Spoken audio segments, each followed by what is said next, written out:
सुनना।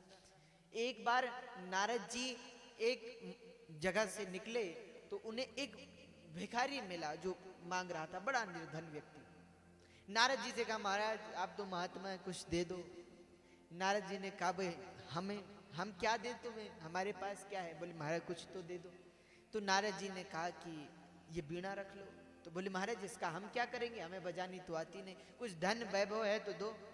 नारद जी ने कहा कि वो तो हमारे पास है नहीं महात्मा। तो पर नारद जी ने कहा कि एक काम करो, चिंता मत करो, हमारे पास तो नहीं है पर तुम्हें दिलवा सकते हैं। कैसे?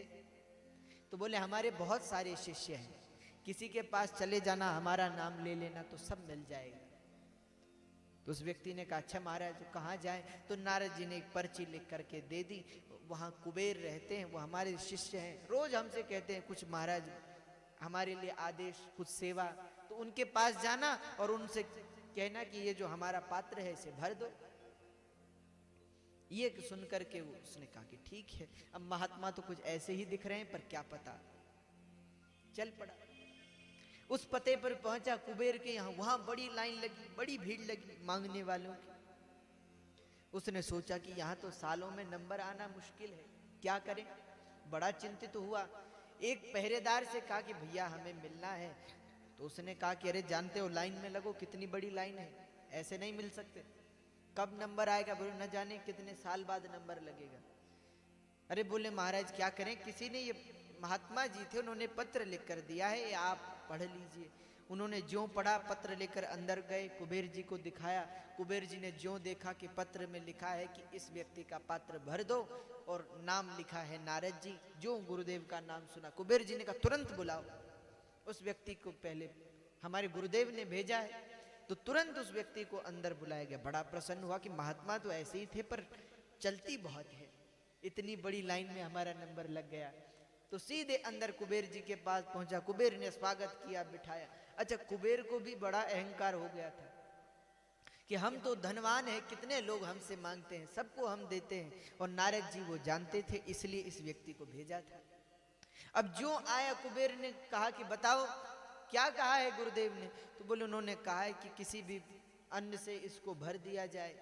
कुबेर ने कहा हमारे गुरुदेव ने पहली बार कुछ कहा, हमें आदेश किया, तो हम अन्न से नहीं इसे धन से भरेंगे, हमारे पास कमी तो है नहीं। और इसका छोटा सा पात्र, अरे इसे धन से छोड़ो, इसे हीरे मोतियों से भरो। वो तो बड़ा प्रसन्न हो गया, पात्र आगे कर दिया। कुबेर उसे भरने लगे। पहले हीरों से भरा, मोतियों से भरा, धन से भरा। अरे कुबेर का खजाना आधा हो गया, परंतु वो भरे नहीं।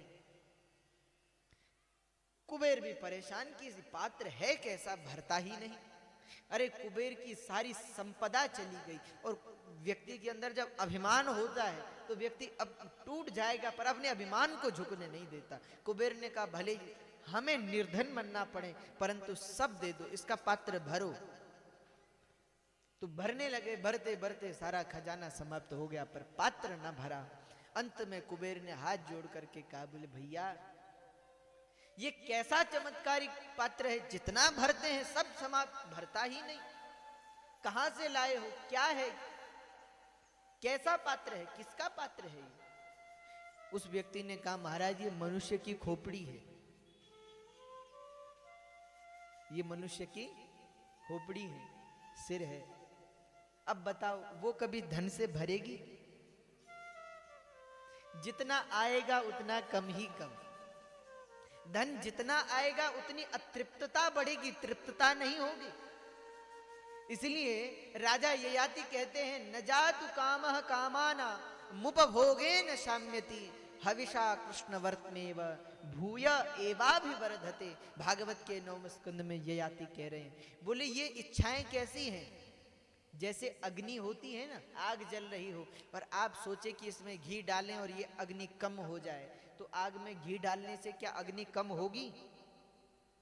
अरे अग्नि में जितना घी डालोगे अग्नि और ज्यादा लगेगी। वैसे ही न जातु कामः कामाना मुपभोगेन शाम्यति हविषा कृष्णवर्तमेव भूय एवाभिवर्धते।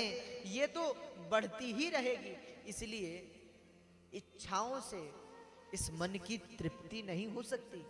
इस मन को तृप्त करना असंभव है। जब कुबेर इस बुद्धि को न भर सके धन से, तो आप और हम क्या भोग भोगे जो ये तृप्त हो जाए। इसलिए इस बुद्धि को भरना असंभव है, इस मन को भरना असंभव है। इसीलिए माताओं, इस मन को जो है ना, नियंत्रण में रखो, नियंत्रित करो।